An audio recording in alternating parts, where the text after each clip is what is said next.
Sabarimala സ്വർണ്ണക്കൊള്ളയിൽ SIT അന്വേഷണം മികച്ച രീതിയിലെന്ന് പറയുകയാണ് ഹൈക്കോടതി. എല്ലാ വശങ്ങളും വിശദമായി പരിശോധിക്കുന്നു എന്ന് കോടതി പറയുന്നു.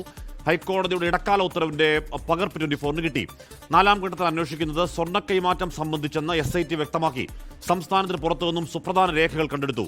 സംശയകരമായ ബാങ്ക് അക്കൗണ്ടുകളിലും പരിശോധന നടത്തും. വിഷ്ണു സുരേഷാണ് ഏറ്റവും ഒടുവിൽ ആ വാർത്തയുടെ വിവരണം ചെയ്യുന്നത്. വിഷ്ണു, 2025 ഇടപാടുകൾ കൂടി 4ാം ഘട്ടത്തിൽ അന്വേഷിക്കുമെന്ന് പറയുമ്പോൾ PS പ്രശാന്തിന്റെ സമയത്തെ ദേവസ്വം ബോർഡിന്റെ ഇടപാടുകൾ അന്വേഷിക്കണമെങ്കിൽ എന്തോ സംശയാസ്പദമായി അവിടെ ഉണ്ട് എന്നൊരർത്ഥം അതിലുണ്ടോ, അതോ ഒരു സ്വാഭാവിക അന്വേഷണമേ ഉള്ളോ വിഷ്ണു?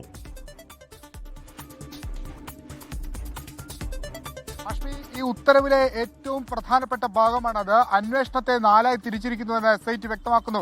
ആദ്യ ഭാഗം 999 ഈ സ്വർണം പൊതിഞ്ഞത് ശ്രീകോവിലും അതിന്റെ ചുറ്റുവശങ്ങളും സ്വർണം പൊതിഞ്ഞതുമായി ബന്ധപ്പെട്ടുള്ള അന്വേഷണമാണ്. 2ാം ഘട്ടത്തിൽ അന്വേഷിക്കുന്നത് കട്ടിളപ്പാളിയിൽ 2019 സ്വർണം പൊതിഞ്ഞതിന്റെ അന്വേഷണമാണ്. 3ാം ഘട്ടത്തിൽ ഈ ദ്വാരപാലക ശില്പം 2019 സ്വർണം പൊതിഞ്ഞതിന്റെ അന്വേഷണമാണ്. 4ാം ഘട്ടത്തിൽ അന്വേഷിക്കുന്നത് 2025 ദ്വാരപാലക ശില്പങ്ങൾ സ്വർണം പൂശാൻ കൊണ്ടുപോയതുമായി ബന്ധപ്പെട്ടുള്ള സാമ്പത്തിക ഇടപാടുകളാണ്.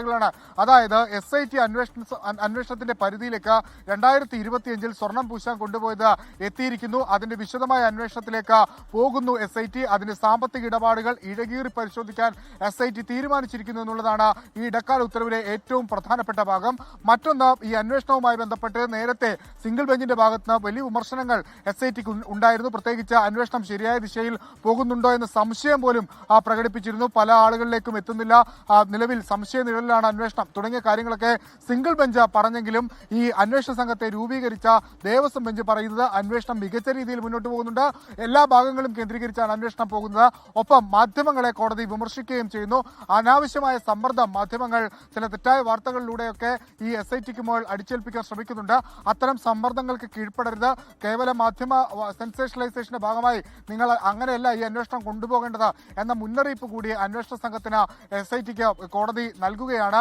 ഒപ്പം ചില പ്രധാനപ്പെട്ട രേഖകൾ കണ്ടെത്തിയ കാര്യം കൂടി SIT കോടതിയെ അറിയിച്ചിട്ടുണ്ട്. അതായത് ഇതര സംസ്ഥാനങ്ങളിൽ നടത്തിയ പരിശോധനയിൽ പല ആളുകളും ഈ രേഖകൾ മറച്ചുവെക്കാനും ഒളിച്ചുവെക്കാനുമുള്ള ശ്രമം നടത്തിയിരുന്നു. പക്ഷേ ആ രേഖകളൊക്കെ അന്വേഷണ സംഘം കണ്ടെത്തിയിട്ടുണ്ട്. ഈ കേസിൽ ഏറ്റവും നിർണായകമാകാൻ പോകുന്നത് ആ രേഖകളാണ്.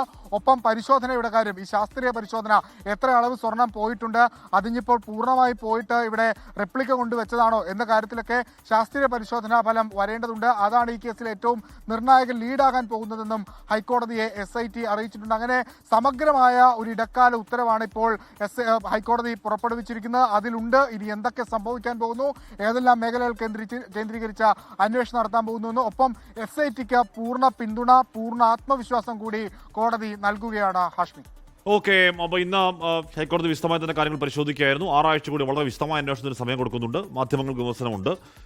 അതോടൊപ്പം പറയുന്ന ഏറ്റവും പ്രധാനപ്പെട്ട കാര്യം, the 4th phase covers all transactions relating the gold plating of ദ്വാരപാലക idol plates in the year 2025 എന്ന് പറഞ്ഞാൽ 2019 മാത്രമല്ല 25 അന്വേഷണം ഉണ്ട് എന്നുകൂടി കോടതി ഉത്തരവിൽ പറയുന്നുണ്ട്. അത് ഇന്നത്തെ സുപ്രധാനമായ ഒരു പോയിന്റാണ്.